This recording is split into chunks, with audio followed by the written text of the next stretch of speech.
ഒരു മനുഷ്യനും തീപ്പൊയ്കൽ വീഴുവാനോ അഗ്നിനിറകൾക്ക് ചെല്ലുവാനോ ദൈവം ആഗ്രഹിക്കുന്നില്ല. അതുകൊണ്ടാണ് ദൈവത്തിന്റെ വചനത്തിലെ യേശുകർത്താവിന്റെ ജനനത്തെ കുറിച്ച് വിളിച്ചു പറയുമ്പോൾ ഇങ്ങനെ ഭയപ്പെടേണ്ട, സർവ്വജനത്തിനും ഉണ്ടാകുവാനുള്ള ഒരു മഹാസന്തോഷം ഞങ്ങൾ നിങ്ങളോട് അറിയിക്കുന്നു. യേശു എന്ന രക്ഷിതാവ് നിങ്ങൾക്കായി ദാവീദിന്റെ പട്ടണത്തിൽ ജനിച്ചിരിക്കുന്നു. പ്രിയമുള്ളവരെ, ഭയപ്പാടിലിരിക്കുന്ന മനുഷ്യൻ കാര്യം മരിച്ചു കഴിഞ്ഞാൽ അവന്റെ അവസ്ഥ എന്താണെന്ന് തിരിച്ചറിയാൻ പറ്റാത്ത, മരിച്ചു കഴിഞ്ഞാൽ പാതാളത്തിൽ ചെന്ന് വീഴുന്നത് എവിടെയാണെന്ന് ലക്ഷ്യമില്ലാത്ത മനുഷ്യനോട് ദൈവത്തിന്റെ ദൂതന്മാർ വിളിച്ചു പറയാണ്, ഭയപ്പെടേണ്ട, സർവ്വജനത്തിനും ഉണ്ടാകുവാനുള്ള ഒരു മഹാസന്തോഷം ഞങ്ങൾ നിങ്ങളോട് അറിയിക്കുന്നു. സർവ്വജനത്തിനും ഭയപ്പാടിലിരിക്കുന്ന ലോകത്തിലുള്ള സകല മാനവജാതിയോടും ദൈവത്തിന്റെ ആത്മാവ് വിളിച്ചു പറയാണ്, ഭയപ്പെടേണ്ട, സർവ്വജനത്തിനും ഉണ്ടാകുവാനുള്ള ഒരു മഹാസന്തോഷം ഞങ്ങൾ നിങ്ങളോട് അറിയിക്കുന്നു. സർവ്വജനത്തിനും എന്നുള്ള വാക്ക് നാം ശ്രദ്ധിക്കണം. ജാതിപത ഭേദമന്യേ ഞങ്ങളെ ശ്രദ്ധിക്കുന്ന പ്രിയപ്പെട്ടവരെ, നിങ്ങൾക്കും ഞങ്ങൾക്കും ഒരുപോലെ രക്ഷയ്ക്കായിട്ട് രക്ഷകനാകുന്നു ഈ ദാവീദിന്റെ നഗരത്തിലെ ബത്ലഹേമിൽ ജനിച്ചിരിക്കുന്ന. ഈ കഴിഞ്ഞ ആഴ്ച നാം എല്ലാവരും ലോകത്തിലുള്ള സകല ജനങ്ങളും ക്രിസ്മസ് ആഘോഷിക്കുകയായിരുന്നു. നക്ഷത്ര വിളക്കുകൾ തൂക്കിയിട്ടും പുൽക്കൂടുകൾ അണിയിച്ചൊരുക്കിയും വിളക്കുകൾ കത്തിച്ചും ലൈറ്റുകൾ അണിയിച്ചൊരുക്കിയും ഒക്കെ നാം പുൽക്കൂടുകൾ ഒരുക്കിയും ഒക്കെ നാം സന്തോഷിക്കുകയായിരുന്നു. ഈ സന്തോഷത്തിന്റെ പിൻപിലുള്ള സത്യം എന്താണെന്ന് മനസ്സിലാക്കണം. മനുഷ്യന്റെ കഴിവുകൾക്കപ്പുറമായിട്ട് ദൈവം മനുഷ്യന് വേണ്ടി ഒരുക്കിയ രക്ഷയാവുന്നു യേശു കർത്താവിന്റെ ജനനം എന്ന് പറയുന്നത്. അത് മനസ്സിലാക്കാതെ നാം പലപ്പോഴും മദ്യത്തിനും മയക്കുമരുന്നിനും അടിമകളായി ഈ സന്തോഷം എന്തിനായിരുന്നു മനസ്സിലാക്കാതെ നാം പെരുമാറുന്നു. ദൈവം ദുഃഖിക്കുന്നു. ദൈവത്തിന് ദുഃഖമായ അവസ്ഥ. ദൈവത്തിന്റെ വ്യക്തമായി പറയുന്നു, മദ്യപാനി സ്വർഗരാജ്യം അവകാശമാക്കുകയില്ല. മനുഷ്യ, നമ്മളുടെ രക്ഷയ്ക്ക് വേണ്ടി രക്ഷകൻ ജനിച്ചിരിക്കുന്ന സന്തോഷം നാം മനസ്സിലാക്കിയിട്ട് ആ രക്ഷകനെ പ്രാപിപ്പാൻ, ആ രക്ഷയിലേക്ക് കടക്കുവാൻ നമുക്ക് എന്താ ചെയ്യാൻ പറ്റുന്നത് വെച്ചാൽ അത് ചെയ്യുന്നതിന് പകരം വീണ്ടും നരകത്തിലേക്ക് പോകാനുള്ള വഴികൾ നാം തേടി മനുഷ്യജാതി നഷ്ടപ്പെട്ടുകൊണ്ടിരിക്കുന്നു. ദൈവം ദുഃഖിക്കുന്ന ഒരവസ്ഥയിലേക്ക് ലോകം മാറിപ്പോയിക്കൊണ്ടിരിക്കുന്നു. പ്രിയമുള്ളവരെ, ജനിച്ചിരിക്കുന്നത് ഞാൻ പറഞ്ഞല്ലോ രക്ഷകനാവുന്നു. മനുഷ്യന്റെ സൃഷ്ടിപ്പ് മുതല് ദൈവം മനുഷ്യനെ വിളിക്കുകയാണ്, മനുഷ്യ നീ എവിടെയാവുന്നു? നിന്നെ ഞാൻ ആക്കിയിരിക്കുന്ന സ്ഥലത്ത് നിന്നെ കാണുന്നില്ല. ദൈവം നമ്മളെ ആക്കിയിരുന്നത് എന്തിനു വേണ്ടിയാവുന്നു? ദൈവത്തെ പോലെ തന്റെ സാദൃശ്യത്തിലും സ്വരൂപത്തിലും മനുഷ്യനെ സൃഷ്ടിച്ച ദൈവം അന്ന് തൊട്ട് മനുഷ്യനെ അന്വേഷിക്കുകയാണ്. മനുഷ്യനിൽ നിന്ന് ദൈവത്തിൽ നിന്ന് അകന്നുപോയ മനുഷ്യനെ തിരികെ ദൈവത്തിലേക്ക് വരുത്തുവാനായി ദൈവം പല പല പദ്ധതികൾ ഒരുക്കി. പക്ഷേ മനുഷ്യനത് മനസ്സിലാക്കാതെ വീണ്ടും വീണ്ടും ദൈവത്തിൽ നിന്ന് അകന്നു പോകുന്നു. ഇങ്ങനെ മനുഷ്യനെ ദൈവത്തിലേക്ക് അടപ്പിക്കുവാനായിട്ട് ദൈവം ബലികളും കർമ്മങ്ങളും യാഗങ്ങളും ഒക്കെ കൽപ്പിച്ചാക്കി നോക്കി. പക്ഷേ അതുകൊണ്ടൊന്നും മനുഷ്യന്റെ രക്ഷ പ്രാപ്തി ആകുന്നില്ല, ഫലത്തിലേക്ക് വരുന്നില്ല എന്ന് മനസ്സിലാക്കിയ ദൈവം താൻ തന്നെ മനുഷ്യനായി ഈ ലോകത്തിൽ വന്ന ഇന്നേക്ക് 2023 വർഷങ്ങൾക്ക് മുമ്പ് പാലസ്തീന്റെ നാട്ടിലെ ഒരു സാധാരണ മനുഷ്യനായി എനിക്ക് നിങ്ങൾക്ക് വേണ്ടി ഈ ലോകത്തിൽ ജന്മമെടുത്ത ദിവസമാവുന്നു ക്രിസ്മസ് എന്ന് നാം പറയുന്നതും ആഘോഷിക്കുന്നു. പ്രിയമുള്ളവരെ, ഇത് എന്തിനാകുന്നു? മനുഷ്യന്റെ രക്ഷയ്ക്ക് വേണ്ടിയാണ്. ദൈവം താൻ തന്നെ മനുഷ്യനായി ലോകത്തിൽ വന്ന് എന്റെയും നിങ്ങളുടെയും രക്ഷയ്ക്ക് വേണ്ടി കാൽവരി ക്രൂശിൽ യാഗമായി തീർന്നു. ഇനി നാം ഒരു പ്രവൃത്തിയും ചെയ്യേണ്ട, നമ്മുടെ പ്രവൃത്തി കൊണ്ട് നമുക്ക് രക്ഷപ്പെടാൻ കഴിയത്തില്ല എന്ന് മനസ്സിലാക്കിയ ദൈവം താൻ തന്നെ മനുഷ്യനായി ലോകത്തിൽ വന്ന് നമ്മുടെ പാപങ്ങൾക്ക് വേണ്ടി കാൽവരി ക്രൂശിൽ യാഗമായി തീർന്നു. ഇതാണ് ദൂതന്മാർ വിളിച്ചു വന്ന രക്ഷക. ഈ രക്ഷിതാവാണ് ലോകത്തിൽ ജനിച്ചത്. ഈ സന്തോഷമാണ് നാം ക്രിസ്മസിലൂടെ ആഘോഷിക്കുന്നത്. ദൈവത്തിന്റെ വചനത്തിൽ പറയുന്നു, ലോകത്തിന്റെ പാപത്തെ ചുമക്കുന്ന ദൈവ കുഞ്ഞാടാകുന്നു ഇരുന്ന് ഒരു യേശുവിന്റെ ജനനത്തിന് വഴിയെടുക്കാൻ വന്ന യോഹന്നാൻ സ്നാപകൻ വിളിച്ച് യേശു നടന്നു പോകുന്ന കണ്ടു വിളിച്ചു പറയാണ്, ഇതാ ലോകത്തിന്റെ പാപത്തെ ചുമക്കുന്ന ദൈവത്തിന്റെ കുഞ്ഞാട്. പ്രിയമുള്ളവരെ, യേശുവിന്റെ ജനനം തന്നെ ലോകത്തിന്റെ പാപം ചുമന്നൊഴിച്ച് കാൽവരി ക്രൂശിൽ തന്റെ അവസാനത്തിൽ തുള്ളി രക്തം വരെയും മനുഷ്യന്റെ രക്ഷയ്ക്ക് വേണ്ടി ഊറ്റിത്തന്ന് നമ്മെ രക്ഷിപ്പാനായിട്ടാണ് യേശു കർത്താവ് ലോകത്തിൽ വന്നത്. ദൈവവചനം ഇങ്ങനെ പറയുന്നു, അവൻ അത്ഭുത മന്ത്രി, വീരനാം ദൈവം, നിത്യപിതാവ്, സമാധാന പ്രഭു. ഇങ്ങനെ പോകുന്നു അവനെ കുറിച്ച് വർണ്ണന. യേശു കർത്താവിനെ കുറിച്ചുള്ള വർണ്ണനയാണെന്ന് നാം കേൾക്കുന്നവൻ. അത്ഭുത മന്ത്രി, ഏത് വകുപ്പ് അവനെ ഏൽപ്പിച്ചാലും അത് ഭംഗിയായി ചെയ്യുന്ന ഒരു അത്ഭുത മന്ത്രിയാവുന്നു.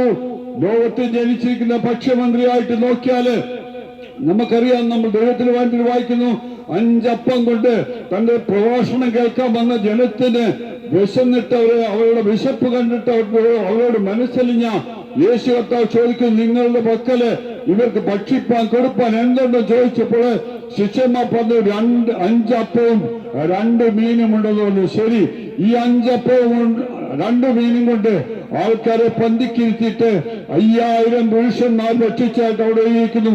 5000 പുരുഷന്മാർ ഭക്ഷിച്ചപ്പോഴേ ഒരു 5000 സ്ത്രീകളും അതിൻ്റെയൊക്കെ കുഞ്ഞുങ്ങളും ഏകദേശം 20,000 പേര് 5 അപ്പവും 2 മീനും കൊണ്ട് ഭക്ഷിച്ച് തൃപ്തരായി 12 കൊട്ട ബാക്കി നിറച്ചതുമായിട്ട് ദൈവത്തിന് വേണ്ടി വയ്ക്കുന്നു. ഏത് വകുപ്പ് കൊടുത്താലും അത് നന്നായി കൈകാര്യം ചെയ്ത ഒരു അത്ഭുത മന്ത്രി, ഇതാണ് യേശു കർത്താവ്. പ്രിയമുള്ളവരെ, ഒരിക്കൽ ഒരു ധനകാര്യ വകുപ്പിന്റെ ചുമതല അദ്ദേഹത്തിനുണ്ടെങ്കിൽ ഒരിക്കൽ തനിക്കും തന്റെ കൂടെയുള്ള ഒരു ശിഷ്യൻ പത്രോസിനും കരം കൊടുക്കുവാനായിട്ട് തങ്ങളുടെ കൈവശമില്ലായിരുന്നു. ബാക്കിയുള്ളവരൊക്കെ കൊടുത്തു. കാര്യം അന്ന് ആ ദേശം ഭരിക്കുന്ന റോമ ഗവൺമെന്റിന് ദേശത്തിലെ പൗരന്മാർ കരം കൊടുക്കണമായിരുന്നു. കരം കൊടുക്കുവാനായിട്ട് തന്റെ കൈവശം പണമില്ലാഞ്ഞിട്ട് തന്റെ കൂട്ടു സഹോദരൻ കൂടെ ഉള്ള ശിഷ്യനോട് പറഞ്ഞു, നീ ചൂണ്ടലെടുത്തുകൊണ്ട് കടലിൽ പോയി മീൻ പിടിക്കുക.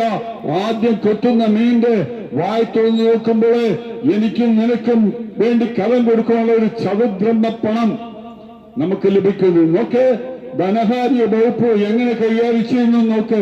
ഇനി നമുക്ക് നോക്കാം ആരോഗ്യവകുപ്പിലോട്ട് പോയാലോ. യേശുവിന്റെ ജീവിത കാലയളവില് 38 വർഷം കുളക്കടവിൽ പക്ഷപാത രോഗിയായിരുന്ന, എന്ന് വെച്ചാൽ യേശു ലോകത്തിൽ വന്ന് ജനിക്കുന്നതിന് മുമ്പ് ആ കുളക്കടവിൽ പക്ഷപാത രോഗം പിടിച്ചു കിടന്ന ഒരു മനുഷ്യനോട് പറഞ്ഞു, നിന്റെ കിടക്കെഴുത്ത് നടക്ക. അവൻ നടന്നും തുള്ളിയും ചാടിയും കൊണ്ട് പോയതായിട്ട് ദൈവം വ്യക്തമായിട്ടുണ്ട്. കുഷ്ഠരോഗിക്ക് സൗഖ്യം കൊടുത്തു, കാഴ്ചയില്ലാത്ത കുരുടർക്ക് സൗഖ്യം കൊടുത്തു, കേൾവിയില്ലാത്ത ചെവിടർക്ക് സൗഖ്യം കൊടുത്തു. എന്തിനു പറയുന്നു? മരിച്ച് 4 ദിവസം മുൻപ് മരിച്ച് നാറ്റം വെച്ച ലാസറിനെ ഉയർപ്പിച്ചതായിട്ട് നാം പറയുന്നു. ഒരാരോഗ്യമന്ത്രി ആയിരുന്നാൽ ഇങ്ങനെയായിരിക്കും. നോക്കെ, ഏത് വകുപ്പ് വേണേലും കൈകാര്യം ചെയ്യുന്ന ഒരു അത്ഭുത മന്ത്രിയാവുന്നു ലോകത്തിലേക്ക് കടന്നു വന്നിരിക്കുന്ന. പ്രിയമുള്ളവരെ, ഈ സത്യമാണ് നാം മനസ്സിലാക്കേണ്ടത്. അവൻ നമ്മുടെ രക്ഷയ്ക്ക് വേണ്ടി വന്നു, അവൻ നമ്മളെ രക്ഷിപ്പാനായി വന്നു. മനുഷ്യന്റെ പ്രവൃത്തി കൊണ്ട് കഴിയാത്ത രക്ഷ, പാപത്തിൽ നിന്ന് വിടുതല്, ഇതാണ് യേശുക്രിസ്തുവിലൂടെ നമുക്ക് ലഭിച്ചത്. ഈ സത്യമാണ് ഞങ്ങൾ നിങ്ങളോട് പറയാം. അത് പറയുന്നത് ലോകത്തിലുള്ള സകല വംശക്കാർക്കും സകല ജാതിക്കാർക്കും ജാതി മതഭേദമന്യേ വർഗവർണ്ണ വ്യത്യാസമന്യേ മാനവകുലത്തിന്റെ മൊത്തവും രക്ഷയ്ക്ക് വേണ്ടിയാണ് യേശു കർത്താവ് ലോകത്തിൽ വന്നത് എന്നുള്ള സത്യം നാം മനസ്സിലാക്കി. ഞങ്ങളെ കേൾക്കുന്ന പ്രിയപ്പെട്ടവരെ, നിങ്ങൾ സത്യം മനസ്സിലാക്കി വിശ്വസിക്കുക. ദൈവം നിങ്ങളെ രക്ഷിപ്പാനായി കഴിയും. നിങ്ങളുടെ ഏത് പാപാവസ്ഥയും എത്ര കടുഞ്ചുവപ്പായിരുന്നാലും അതൊക്കെ ഹിമം പോലെ വെളുപ്പിക്കും എന്നാണ് ദൈവവചനം പറയുന്നത്. എത്ര കടുഞ്ചുവപ്പായിരുന്ന പാവപ്രവൃത്തിയിൽ നാം മുഴുകിയിരുന്നാലും നമുക്ക് കഴിയാത്ത കാര്യങ്ങളായിരുന്നാലും യേശുവിൽ വിശ്വസിച്ചാൽ നിങ്ങൾക്ക് രക്ഷ പ്രാപിപ്പാനായി മോക്ഷം പ്രാപിപ്പാനായി കഴിയുമെന്ന് ദൈവവചനം വ്യക്തമാക്കുന്നു. ഇല്ലാത്ത പക്ഷം നാം ചെന്ന് വീഴുന്നത് നമ്മുടെ ഈ ലോകത്തിലെ വാസം എന്ന് പറയുന്നത് 70, 80, 120 വയസ്സാണ്. അത് കഴിഞ്ഞാൽ നാം മരിക്കും. മരിച്ചു കഴിഞ്ഞാല് മനുഷ്യന്റെ രണ്ട് അവസ്ഥയെ കുറിച്ചാണ് ദൈവവചനം പറയുന്നത്. ഒന്നുകില് നിത്യ സന്തോഷം, നിത്യജീവൻ, അത് യേശു കർത്താവിനോട് കൂടെയുള്ള വാസമാകുന്നു. അല്ലെങ്കിൽ നിത്യ നരകം, നിത്യ മരണമെന്ന് അതിന് പറയുന്നു. നിത്യ നരകം, നരകത്തിൽ നിന്ന് വന്നാല് അവിടെ എഴുതിയിരിക്കുന്നത് അവിടെ പുഴു ചാകുന്നില്ല, തീ കെടുന്നില്ല, എല്ലാവരും തീ കൊണ്ട് ഒപ്പിടുന്നു. പ്രിയമുള്ളവരെ, വളരെ കഠോരമായ ഒരു അവസ്ഥയാകുന്നു ഈ നരകത്തെ കുറിച്ച് ദൈവവചനം വ്യക്തമായി. ഈ നരകത്തെ കുറിച്ച് ഏറ്റവും കൂടുതൽ പറഞ്ഞിരിക്കുന്നത് നരകത്തെ സൃഷ്ടിച്ചാക്കിയ യേശു കർത്താവ് തന്നെയാകുന്നു. ഒരു മനുഷ്യനും അവിടെ പോയി വീഴണമെന്ന് ദൈവം ആഗ്രഹിക്കുന്ന അത് പിശാചിനും അവന്റെ ദൂതന്മാർക്കും വേണ്ടി സൃഷ്ടിച്ചാക്കിയിരിക്കുന്നതാണെന്നും ദൈവത്തിന്റെ സാദൃശ്യത്തിലും സ്വരൂപത്തിലും സൃഷ്ടിച്ച മനുഷ്യൻ അവിടെ പോയി വീഴണമെന്ന് ദൈവം ആഗ്രഹിക്കുന്നില്ല. അതുകൊണ്ടാണ് മനുഷ്യനെ ദൈവം കൽപ്പിച്ചാക്കിയിരുന്ന കർമ്മങ്ങളും ബലികളും യാഗങ്ങളും കൊണ്ട് അവിടെ രക്ഷ പൂർത്തീകരിക്കപ്പെടുന്നില്ല എന്ന് കണ്ട ദൈവം തന്നെ മനുഷ്യൻ നരകത്തിൽ പോയി വീഴാതിരിക്കാൻ വേണ്ടി ലോകത്തിൽ മനുഷ്യനായി അവതരിച്ചതാണ് ക്രിസ്മസ് എന്ന് നാം പറയുന്നത്. അന്ന് ഞാൻ പറഞ്ഞല്ലോ, രക്ഷിതാവ് നമ്മളെ മനുഷ്യന്റെ കഴിവുകൾക്ക് കഴിയാവുന്ന സ്ഥാനത്ത് നമ്മെ രക്ഷിപ്പാനായി യേശു കർത്താവ് ലോകത്തിൽ വന്നു. ദൈവത്തിന്റെ വാനം പറഞ്ഞു, മനുഷ്യന്റെ നന്മ പ്രവൃത്തികളൊക്കെ ഒരു കറ പുരണ്ട തുണി പോലെ അത്രേ. നമ്മുടെ ഒരു പ്രവൃത്തി കൊണ്ട് നമുക്ക് രക്ഷപ്പെടാൻ കഴിയുകയില്ല. അതൊക്കെ ദൈവത്തിന് മുൻപാകെ കറ പുരണ്ട തുണി പോലെ ആയിരിക്കുന്നു. അതുകൊണ്ടൊന്നും നമ്മുടെ രക്ഷ സാധ്യമാകുന്നില്ല. പ്രിയമുള്ളവരെ, യേശുവിലുള്ള വിശ്വാസത്താൽ മാത്രമേ ഈ രക്ഷയിൽ നിന്നെ രക്ഷിക്കാൻ കഴിയുമെന്ന് വിശ്വസിച്ചാൽ മാത്രമേ നമുക്ക് രക്ഷപ്പെടുവാനായിട്ട് കഴിയുള്ളൂ. എന്തെങ്കിലും കൊടുത്ത് ദൈവത്തെ പ്രസാദിപ്പിക്കാം എന്ന് കണ്ടാല് അത് വളരെ മൗഢ്യമായ ഒരു ചിന്തയാണ്. കാര്യം നമുക്ക് ലഭിച്ചൊക്കെ എവിടുന്ന് ലഭിച്ചു? നമ്മളെക്കാൾ യോഗ്യന്മാർക്ക്, നമ്മളെക്കാൾ ശ്രേഷ്ഠന്മാർക്ക്, ഇതിലും കൂടുതൽ ലഭിക്കാൻ യോഗ്യതയുള്ളവർക്ക് ലഭിക്കാത്ത നന്മ നമ്മളെ ദൈവം ഏൽപ്പിച്ചിരിക്കുന്നുവെങ്കിൽ അത് ദൈവത്തിന്റെ നമ്മളോടുള്ള ദയയാവുന്നു, കരുണയാവുന്നു. അത് കൊടുത്തിട്ട് ദൈവത്തെ നാം പ്രസാദിപ്പിക്കാമെന്ന് ചിന്തിച്ചാല് അതുപോലെ മൗഢ്യമായ ഒരു ചിന്ത വേറെയില്ല. അതുകൊണ്ട് നമ്മുടെ പ്രവൃത്തികൾ കൊണ്ട് നമുക്ക് ഒരു കാരണവശാലും ദൈവത്തെ പ്രസാദിപ്പാനായി കഴിയുകയില്ല. ദൈവത്തിൽ നിന്ന് രക്ഷ നേടുവാനായിട്ട് കഴിയില്ല. പ്രിയമുള്ളവരെ, രക്ഷിക്കപ്പെടുവാൻ യേശുവിന്റെ നാമത്തിൽ വിശ്വസിക്കുക. യേശുവിന്റെ മരണം എനിക്ക് പകരമായിരുന്നു വിശ്വസിക്കുക. എന്റെ പാപങ്ങൾക്ക് പകരമായിരുന്നു യേശു കൽവരി ക്രൂശിൽ മരിച്ചതെന്ന് വിശ്വസിക്കുക. അത് ഏറ്റെടുക്കുക. ആ രക്ഷ നമുക്ക് നമ്മുടെ ജീവിതത്തിൽ പ്രാവർത്തികമാകാൻ നമ്മളൊരു കാര്യം കൂടെ ചിന്തിക്കണം. ഒരിക്കൽ ദൈവത്തിൽ ഇങ്ങനെ പറയുന്നു, ഒരിക്കൽ മരിക്കുകയും പിന്നെ ന്യായവിധിയും മനുഷ്യനെ കൽപ്പിച്ചാക്കിയിരിക്കുന്നു. പ്രിയമുള്ളവരെ, നാം മരിച്ചു കഴിഞ്ഞാല് നമുക്ക് ഒന്നും തന്നെ ചെയ്തിട്ട് സ്വർഗത്തിൽ കയറുവാൻ കഴിയുകയില്ല.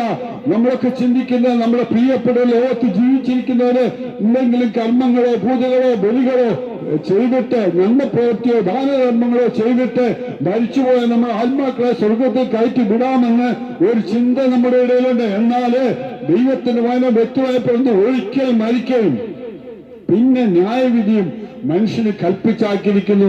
മരിച്ചു കഴിഞ്ഞാൽ പിന്നെ ന്യായവിധിയല്ല, ഒന്നുമില്ല. ഒരേ ഒരു ന്യായവിധി, ഒന്നുകിൽ നരകം അല്ലെങ്കിൽ നിത്യജീവൻ, യേശു കർത്താവിനുള്ള വാസം, ജീവിതകാലം മുഴുവൻ സന്തോഷം. അതിന് അവസാനമില്ല, അതിന് അന്ത്യമില്ല. അത് കോടാകോടി വർഷം ദൈവത്തോടു കൂടിയുള്ള വാസമാകുന്ന പ്രിയമുള്ളവരെ, ഈ സന്തോഷത്തിലേക്ക് നാം കടക്കണമെന്നുള്ളതാണ് ദൈവം നമ്മളെ കുറിച്ച് ആഗ്രഹിക്കുന്നതായ ചിന്ത. പ്രിയമുള്ളവരെ, ഈ സത്യം മനസ്സിലാക്കി ദൈവത്തിലേക്ക് മടങ്ങുക. അവനെ കൈക്കൊണ്ട് അവന്റെ നാമത്തിൽ വിശ്വസിക്കുന്ന ഏവർക്കും ദൈവ മക്കളാകുവാൻ അവൻ അധികാരം കൊടുത്തു. പ്രിയമുള്ളവരെ, മറ്റൊന്നും ദൈവം ആഗ്രഹിക്കുന്നില്ല. അവന്റെ നാമത്തിൽ അവനെ കൈക്കൊണ്ട് അവന്റെ നാമത്തിൽ വിശ്വസിക്കുക മാത്രം ചെയ്താല് നാം യേശു ഒരുക്കിയിരിക്കുന്ന രക്ഷയിലേക്ക് കടക്കുവാനായിട്ട് ദൈവം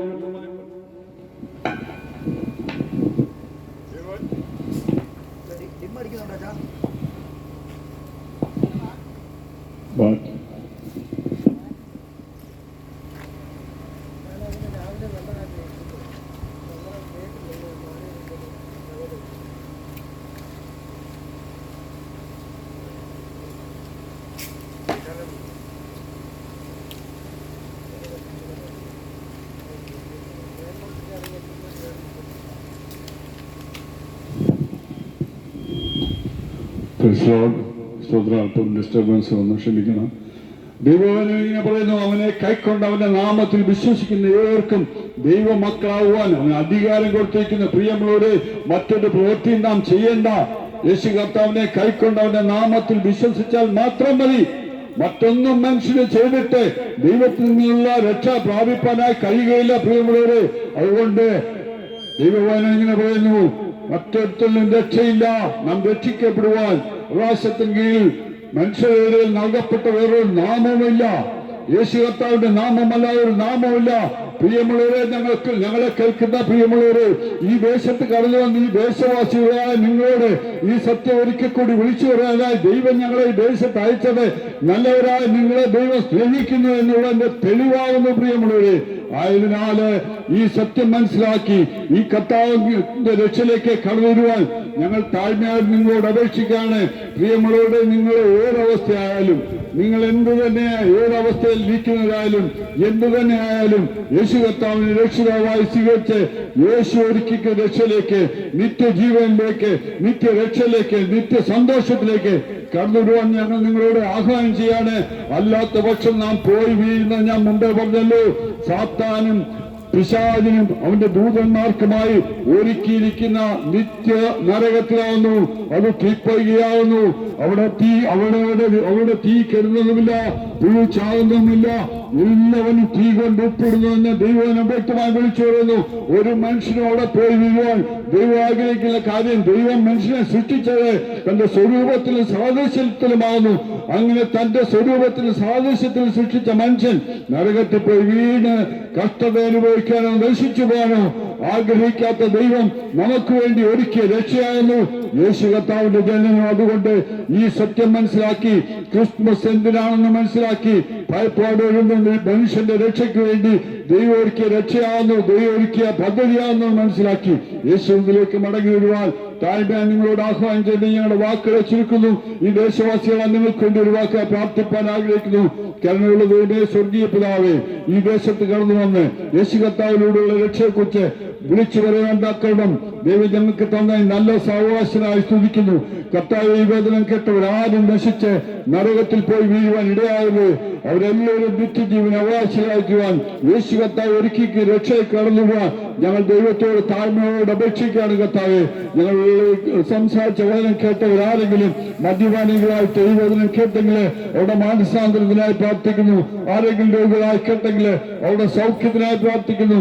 ഇന്ന് പകൽക്കാലം കർത്താവ് ഈ ദേശത്തിന്റെ രക്ഷയ്ക്കും വീടുകളിൽ ഇത് കാരണമായി തീരുവാൻ ദൈവമേ അങ്ങ് സഹായിക്കണമേ എന്ന് ദൈവത്തോട് പ്രാർത്ഥിക്കുന്നു. കർത്താവിനെ ചെയ്യാൻ പോകുന്നതായ സ്തോത്രം, പ്രാർത്ഥന കേട്ടനായ സ്തോത്രം യേശു കർത്താവിന്റെ നാമത്തിൽ അപേക്ഷിക്കുന്നു. ദൈവത്തോട് കേൾക്കുമാറാണമേ.